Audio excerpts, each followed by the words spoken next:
Hello, everyone. Welcome back to Beyond the Stories. I'm Rita. If you've just listened to today's Once Upon a Feeling story, this episode is where we slow things down and unpack together with an expert. These conversations are here to support parents, caregivers, and educators to explore the emotional themes beneath the story, what children might be picking up on developmentally and relationally, and how storytelling can become a tool for connection rather than correction. I'm so glad you're here, and let's get into it.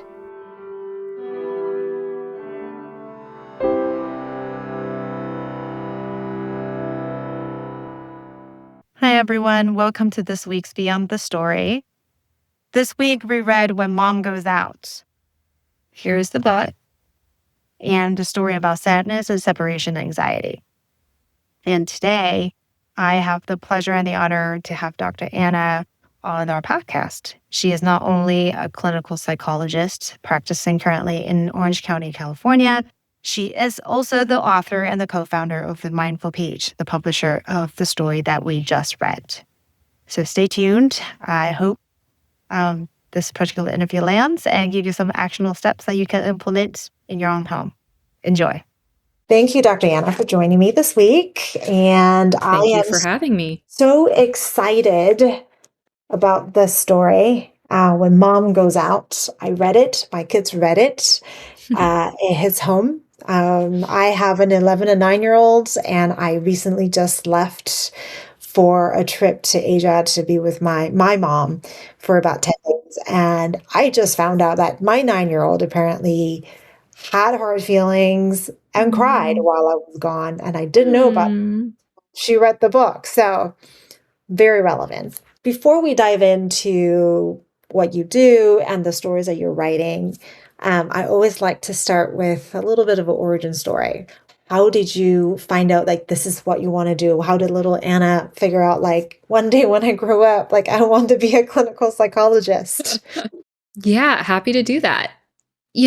Funny enough, I did not realize or land upon clinical psychology until almost, I think, my junior year in college, when it felt like it was time to actually get official schooling for that, because truly growing up, I just didn't really know psychology was a thing. It wasn't a subject offered in my high school. It was certainly not something my parents talked about. Just ironic because they both worked in universities and psychology is one of the most popular majors. But they're both hard science, chemistry, molecules, that kind of science. So I thought, I would be a teacher, maybe I'd be a doctor, kind of the classic majors available for Asian Americans back then, yes. At least yes. With the Asians I grew up with. Yeah. And it wasn't until I was in college being I really am not enjoying any of these classes. I really can't picture myself doing these jobs. And, bless my parents, they just hadn't helped me actually figure out what I really liked and what my actual talents were. They just kind of steered me toward these end goals. And so I did have a mentor at the time who helped me self-reflect a little more and think about what were the things I most enjoyed doing. And I vividly remember feeling so silly saying this because I was well, this isn't a real thing, but I just love listening to people tell stories. I was always the one in my friend group that people would tell their problems to or process things with. And I had my own family things going on. And so I was trying to process that with words. I would journal every day. I have dozens of books filled up. So there was a lot of trying to understand my own story and other people's stories. And the mentor was oh, there's a job for that. You could be a therapist. You could listen to people tell stories all day. So I did my research on it and pursued it. And that is how I ended up here. And so I really had to go back and educate my parents on what this job was and what it entailed, that it was a real job. I could make a living from it. My dad was very concerned about that. And so I've kind of come full circle, I think, of I get to listen to people all day, tell their stories and try to help them understand themselves. And I also never lost that part of me that wishes, I had parents or caregivers who could help me know myself better earlier on. And so I try to do that for my clients and then trying to find other ways to do that for people at large. That is so interesting. I'm first generation, so I grew up in Asia. And even to this day, like psychology or, seeking counseling, there is still some sort of like stigma against it. Like there is still, Totally. yeah, Totally. yeah. So what you brought up, I could totally relate because they don't talk about it. Like it's They like, don't. Yeah. I think for some of them it feels like a pseudoscience even. Like it's not a real thing. It's not a real job.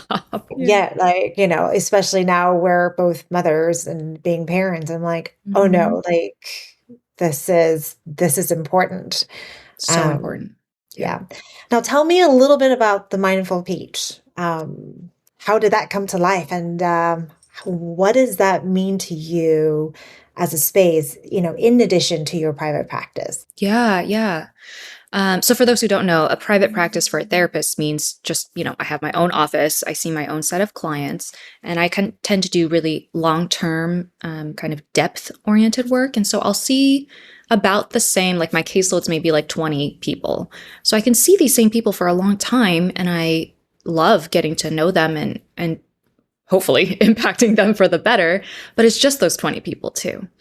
And when I became a mom 4 years ago, I realized just the gap in the literature for books that talked about emotional issues that were Mhm. also fun to read and like colorful and not like a dictionary, definition of this is sadness, but books that my daughter would want to read that also had some Chinese. So I'm Chinese American and I wanted to be able to read it to her in both English and Chinese.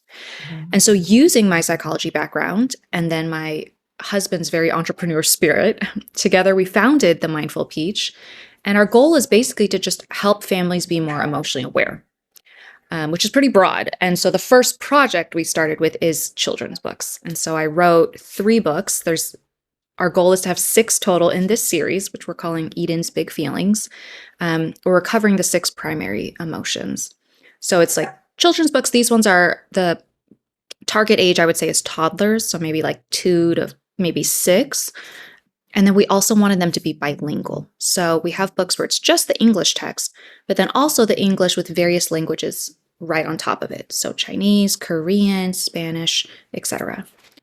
So that's currently where the brand is at in a nutshell. It's only been about 2 years since we started it. Congratulations. I feel like, as far as my kids are concerned, they're still enjoying it and they're like 9 and 11, Hmm. definitely Hmm. strong forward. Hmm. Now let's kind of move into this specific one. Yeah.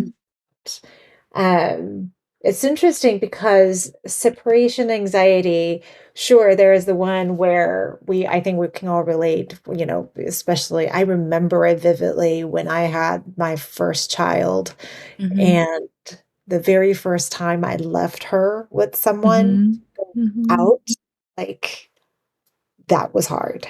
It's Uh, so hard. right. So from a child development standpoint, when you pull away, when you separate, what Mm-hmm. is actually happening in Hmm. there? Like we all have sort of an idea, but I Right. have a feeling there are certain things that we're probably getting wrong. Hmm. Um, can you speak a little bit to Yeah. that? Just kind of like give us a little window into their brain and their, what is developmentally appropriate, what is Totally. happening. Yeah, absolutely. And just to summarize the book really quick, it's basically a family and mom is leaving for the day and the Mhm. little girl is having a very big reaction to it. She's really sad, she's really anxious, and also kind of the subtle other part of the story is you can tell she prefers mom. She would Mhm. rather be with mom, but she's being left with dad and dad having to handle that she's kind of bummed out the whole time mom is gone, doesn't really fully recover. And then, of course, mom comes back at the end. Mhm. And I think one of the things that parents get wrong is one, just kind of even what you were saying, Rita, of like kids experience this separation anxiety for a long time. It's not just when they're newborns, and like, oh, this adult doesn't smell like mom. Like, no, they can have this for a long, long time. And it's actually a sign of positive, secure attachment that when there's a separation, the attachment system gets activated. And so, in other words, it feels like a threat. Like the person who is my secure base, the person who I lean on for everything, is about to leave. And especially if they're really young, they don't necessarily have even the brain space, the cognitive capacity to understand that, like, mom will come back. They like my children, 1 and 4, they still don't really have a concept of time. You could say 5 minutes, you can say 30 minutes. She doesn't really know what that means. And so telling her, like, I'll be back in 30 minutes, it still is just this like genuine threat that my favorite person is leaving me and feeling helpless, feeling scared. So I think a common misconception is actually that our children are like manipulating us, maybe to try to stay with like their tears or their tantrum, or even that they're just being really dramatic. But actually the distress is very genuine. It's appropriate. It would be threatening if you were a helpless child and your favorite caregiver is leaving. And typically, if you have a secure attachment with your child, they also can tolerate it. I don't know about you, but I know for me, when I'm first getting ready to like first started sending my child to daycare, they would throw the most heart-wrenching tantrum. And the teacher would tell me 2 minutes after I was gone, they were fine. They'd moved on. They were playing. They were like, yep, okay, I'm good now. So they're just telling me how upset they are that I'm leaving. Yeah. Yeah, I remember that when during their preschool years where like even just watching other people dropping off their children and then like you can see the mom and the dad just like, oh no, we can't leave, they're crying so hard, Yes. like Yes. I'll let you know. And yeah, usually as like within a few minutes, like after they're gone, they move on to The listening next to a thing, story. yeah, they're okay. Yeah. So I guess for all the parents out there who is navigating this right now, when they're separating, when they're navigating, like what is the core message like they can give a child, like, when they're walking away? Like what is like, am I making any sense? Yes, yes. I remember one of the first week of lessons at my daughter's daycare when we first dropped her off.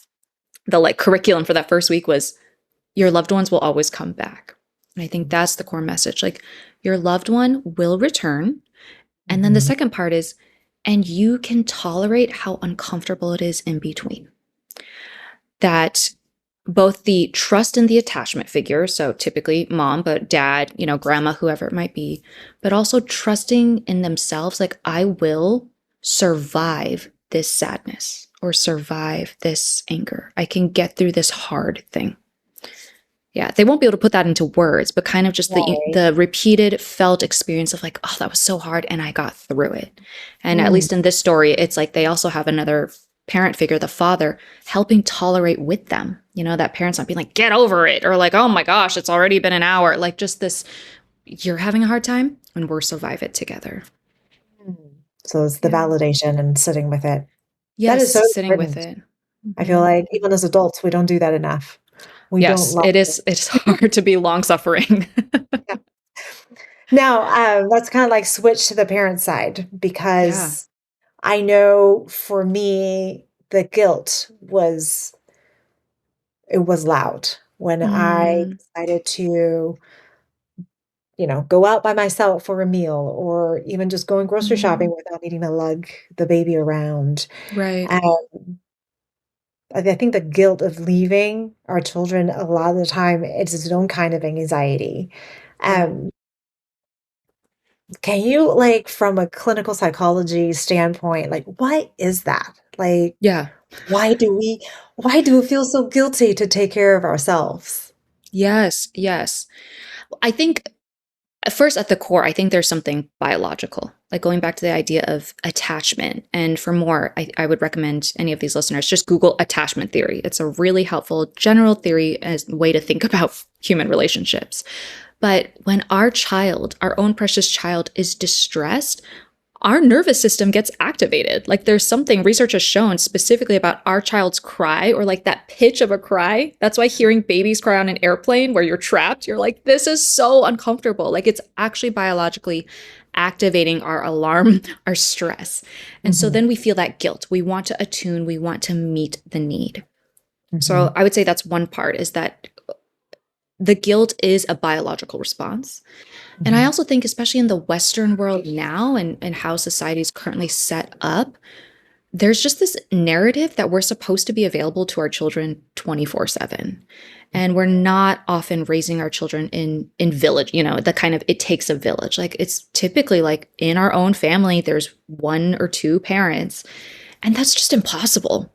And so Right. I think we're battling that guilt of this completely unattainable thing of like we're supposed to be these working parents or like totally present stay-at-home parents that Right. our whole lives are our children. And I don't think that's healthy for the parent or the child. Right. So, like, what would you say to the parent who is struggling to take the time for themselves? Like, what is sometimes I feel like they need evidence and need permission, or they need to know that it's not only good for them, but also for their children as models. Like, what would you say to them to convince them to say, "Go take that 3 hours and go Yeah, walk yeah. around." Well, Um, I think you hit the nail on the head, which is it's good for the child. Like part of the reason we try to keep meeting the needs, we don't want them to be distressed, is because we want the best for our child. So I would tell those parents, and typically it's moms, like model for your child taking care of yourself. You don't want your child growing up thinking like, well, this is what moms are supposed to do. They're just supposed to sacrifice their whole lives, especially if you have a daughter, right? You don't want her to grow up and do that. You want her to have a life still, even if she becomes a parent. And the research on burnout, I think, is so clear. Like, if you can't pour from this empty cup, if you're depleted, it doesn't make you a more present parent. It actually makes you a worse parent, frankly. And so taking care of yourself is a way to take care of your child. yes. So all the parents out there, please, please, please take care of yourself first. This is something that's interesting that I have been seeing in my own household with my husband, and I would love Mm, your angle on this because you see way more than I do.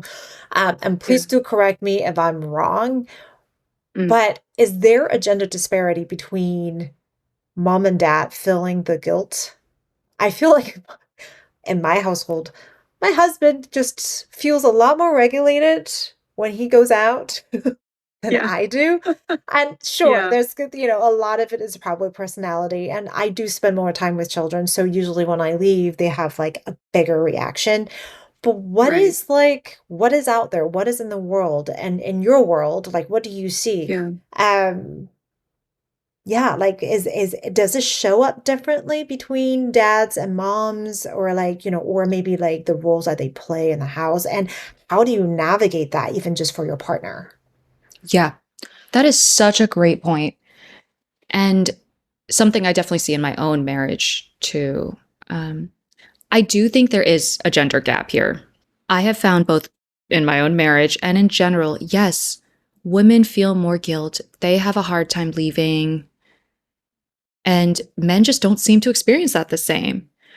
And I think it goes back to that cultural narrative that the women are supposed to be totally available for the kids. The men get to be the kind of money makers or doing things outside of the home. To give men credit, I think it's only in recent generations they've gotten more involved in the home. And I think when I think of my husband, he has a different experience of a guilt of feeling powerless often because my children want me to do it. Like they prefer mom to do it. Even today, we had this. Like, my daughter wants me to get her dressed. She wants me to make the breakfast. Even things my husband is totally capable of doing, wants to do, is offering to do. Like, if he does it, she might have a tantrum.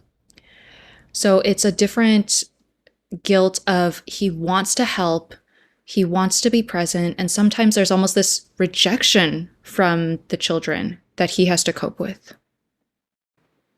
So what do you do? Like Yeah, I like, in think that situation, how do you advise them? How do you change that dynamic, or do you? I do think it's normal for children to have a parental preference. And I often think because women tend to be the ones that spend the most time with children when they're young, I mean, we're the ones who are literally growing them in our bodies and often nursing them. So it's normal. They have a stronger bond with us in the beginning. So I would advocate for dads to really work on how it might trigger their own sense of self esteem or insecurity that your child is not rejecting you. They just are drawn toward the parent that they spend more time with, that feels safer because they're more familiar with them. And for the couple to set some boundaries, like as we were preparing for our second to be born, we started taking turns with who was doing my child's bedtime. And my son is now 1.5, and my daughter still complains when it's her dad's turn. But we have that boundary of like, I know you'd prefer mom would do it. Dad's going to do it tonight. Like, I know you feel sad about that. Remember, you have the special things you do just with dad at bedtime. And just continuing to keep that boundary. Yeah, I think the boundaries, oftentimes it's hard too, because the tantrums can be so triggering, right? And especially things like bedtime. I remember similar dynamics in my house, and my firstborn will literally cry for hours, screaming in the room. And I'm like, I can't, I am about to pop a second baby out. Like, at some point, you have to learn how to go to bed with daddy. And it was hard the first couple of weeks, like, we switching to that routine where daddy does bedtime and mommy has her the whole day. Right. She wouldn't have it. It was definitely difficult to navigate. But to set the boundary, I think that's so important. Yeah. And I think the key piece too is, especially for the dads, tolerating the discomfort of your child not choosing you, not wanting you. Like, now that my oldest is 4, explicitly saying that. I'm like, I don't want you, dad. And not taking it personally. Like, this is a phase. It's normal for them to feel this way. It doesn't mean I'm a bad parent. I can tolerate it. What are some of the advice for the dads listening out there? Like, certain things that they can do to move through it, other than just telling themselves, I am not a bad dad. Like, something that comes to my mind immediately, and I think it's gotten better. I mean, obviously 9 and 11, they don't say that anymore. But my husband is like, he's the bike guy, and he will take the kids out to do certain things. And it's actually really funny because my second born, I think, what was it? I was like, it was a camping trip, school camping trip. And I said, well, like, I will chaperone you. And she literally said to me, I'm like, I think that's a job for daddy, not you. And so, so I think that is kind of one of those things where, yeah, it's like now we're kind of like settled into this little, like, oh, there's something like when we're baking and cooking. It is so traditional, like totally falling into like the bucket, but I'm here for it. That's how I was raised. Sure. Yeah. Other family will probably look differently, but I am the indoor person. Like, when we want to go flowers, when we want to plant things, when we want to take care of the chickens, like, we'll do that with mommy. But we want to building things, we want to go for bike rides, we want to go for hikes. Daddy is better at that. Sure. Yeah.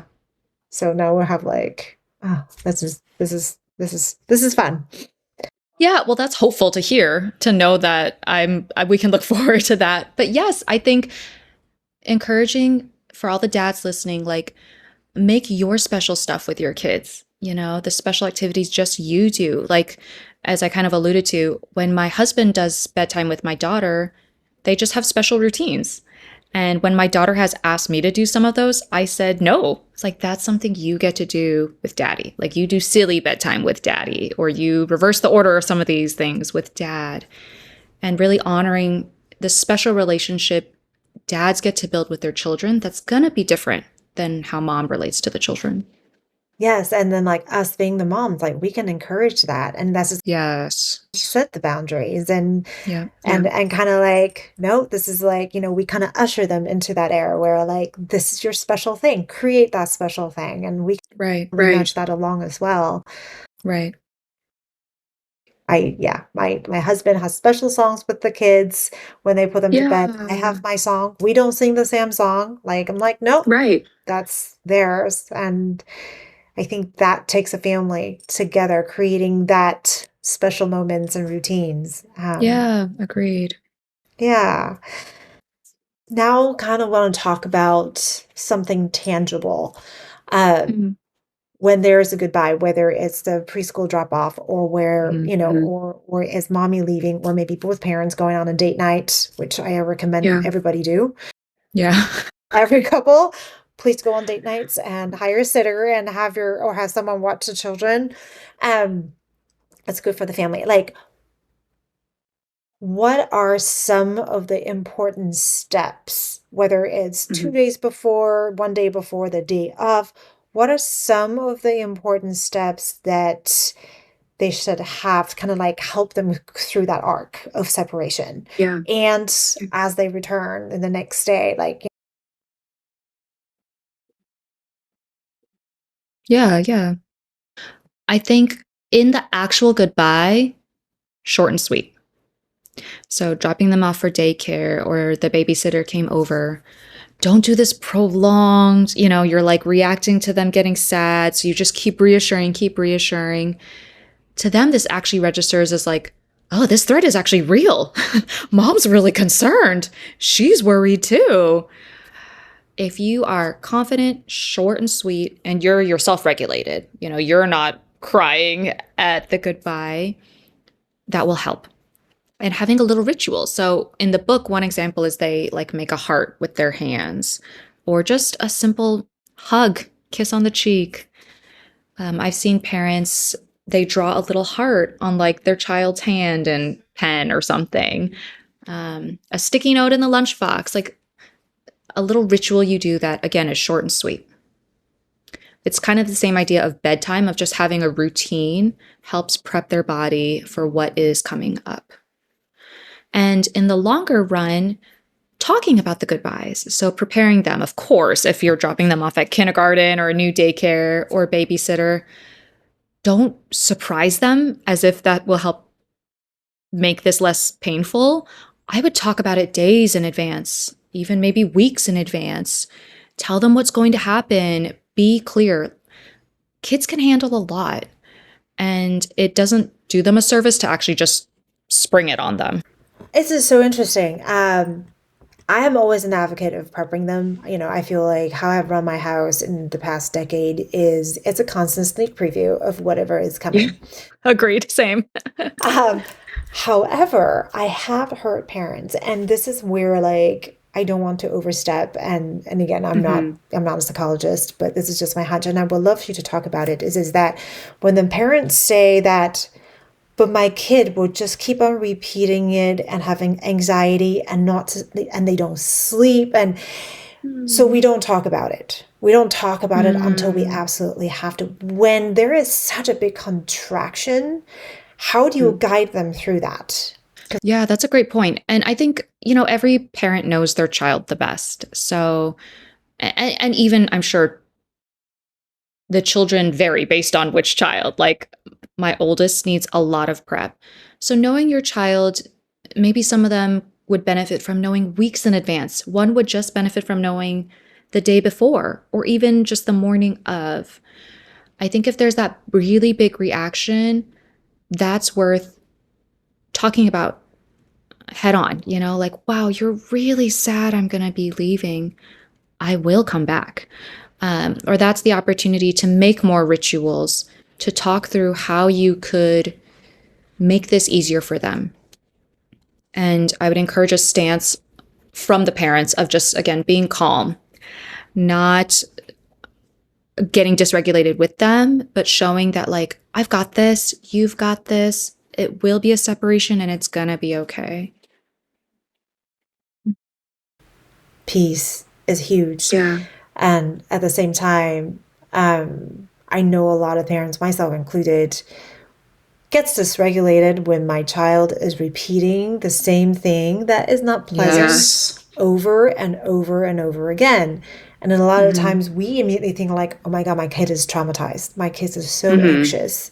But I think a lot of times it's just also the way that they're processing. Agreed. It's funny. As a therapist, one of the things I learned is if a client keeps bringing up the same thing over and over again, one, it's just their process. It takes time.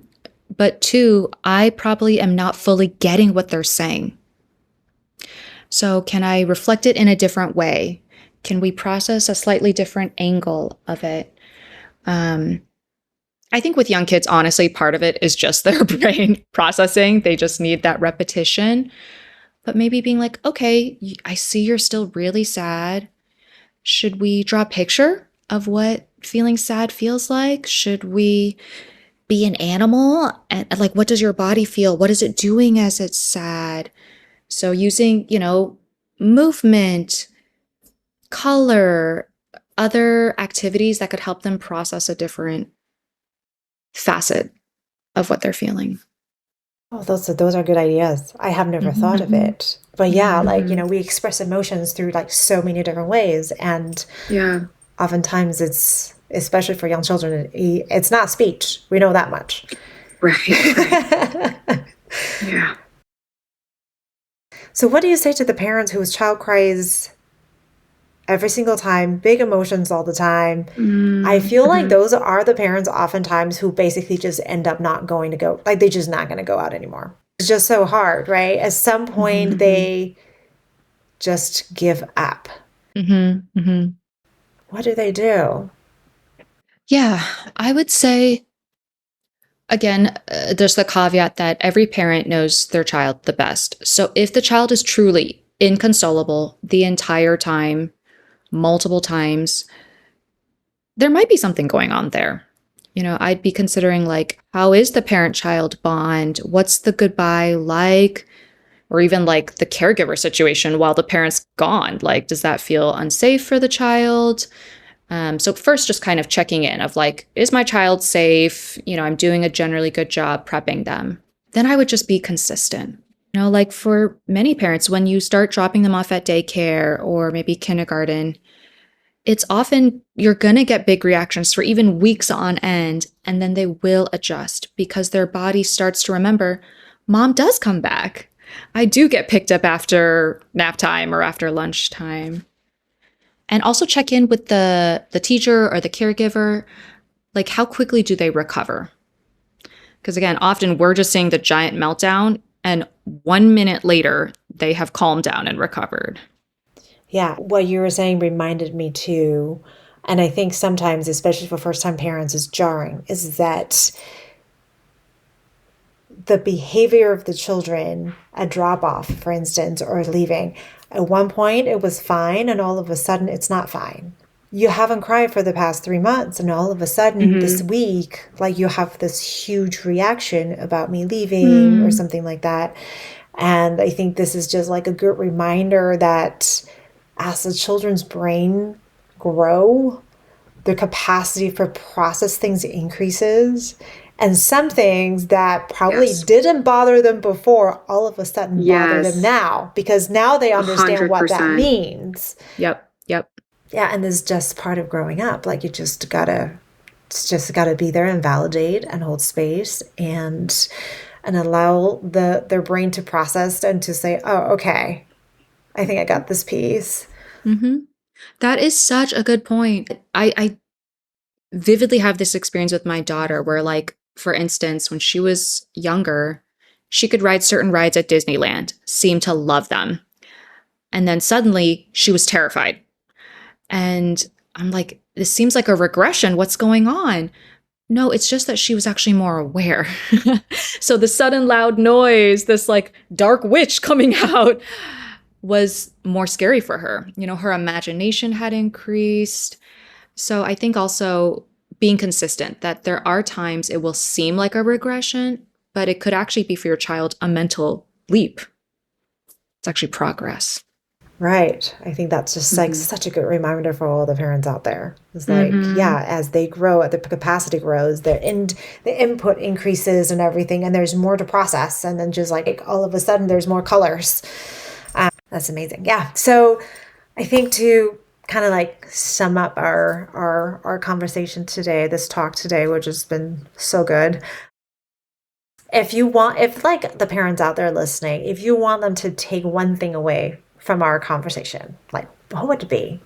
What is like the one thing that you want to really have them branded Mm-hmm. in their head as they go forward and navigate these like sadness, separation feelings? I would say Your child being sad that you're leaving is not evidence you're doing something wrong. It is normal, and it's a sign your child loves you, that they're actually attached to you, that they feel a normal distress at this kind of separation or break. So if you're a parent listening to this podcast, you're already probably doing a good job. You're looking for resources, you're reflecting on your parenting. It's normal and okay for them to have sadness when you are leaving them. That's beautiful. I think, yeah, it's like that's an evidence of that secure attachment. Yeah, yeah.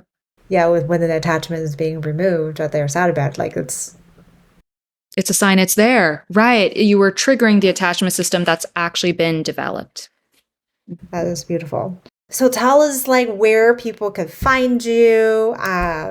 Oh yeah. Or maybe like is there something else coming up at the Mindful Peach? Like share with our audience your work. Yes. How to work with you and all the fun stuff. Thank you. You can always just Google our brand, The Mindful Peach. Our website is mindfulpeach.co, not com, no M at the end. We're also on Instagram, and we are currently finalizing our 4th book, which is on disgust. And then we'll be putting in an order for the physical books soon. So those will be coming in the next couple months. Yeah. And in the meantime, we're hoping to get more like educational materials out on social media and on our website. So if you want more general parenting and emotional resources, Google us, look us up. Yeah, and I just realized something that I love too in the back of the book, if anybody is interested. There is an adult resource book with a QR code, which is beautiful. So this is not just a children's book, but actually gives you legitimate and actionable parenting advice for the specific situations that you can implement in your home. Now, one question that I am like, this is more for me. I'm curious. Yeah. Why Mindful Peach? Where did the name come from? Well, at the time we did the first book and we're building the brand, my daughter's favorite fruit was the peach. Loved it. And then peach, or like momo, is a very Asian fruit, I feel like, or one that Asians really enjoy. Yes. And the mindful part just referencing like self-awareness, mindfulness. Yeah. I love a peach. Well, thank you so very much for today. And yeah, I can't wait for the 4th book. Hopefully we'll get a reading on that too and talk about it, what it looks like. Love that. Thank you for having me. Thank you, Dr. Anna. Yeah. And that concludes this week's Beyond the Story. I hope there are nuggets in there that you could use in your own home. For all the beautiful parents out there, if anything, you're doing a great job when the kids are sad that you're leaving. It is actually a good thing, however counterintuitive that is. I know it is for me, and it is hard, but it's a good thing. And it's a good thing for you to want to take care of yourself so you can show up for your children and for your family. And we will all survive it. So sending you all so much love. Take care of those hearts. And if you liked what you heard, please leave us a review.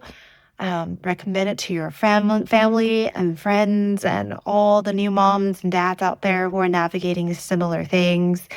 I love nothing more than getting this information out there so everybody can be the happiest and the best and the most fulfilled parents they are. This world deserves that. So take good care, and I will see you soon. Thank you so much for spending this time with us on Beyond the Stories. If this conversation was helpful, we'd love for you to share with a friend, a fellow parent, or anyone who might benefit from it. And if you feel moved to, please leave us a 5-star review wherever you get your podcast. It truly helps more people find these conversations. You can also find more stories and resources by downloading the Gooshi app in Apple App Store. All the links and resources, as well as ways to connect with us, are in the podcast description. And if you have any questions, episode requests, or topics you'll love us to explore, we'd truly love to hear from you. Thank you so much again for listening, and we will see you next time.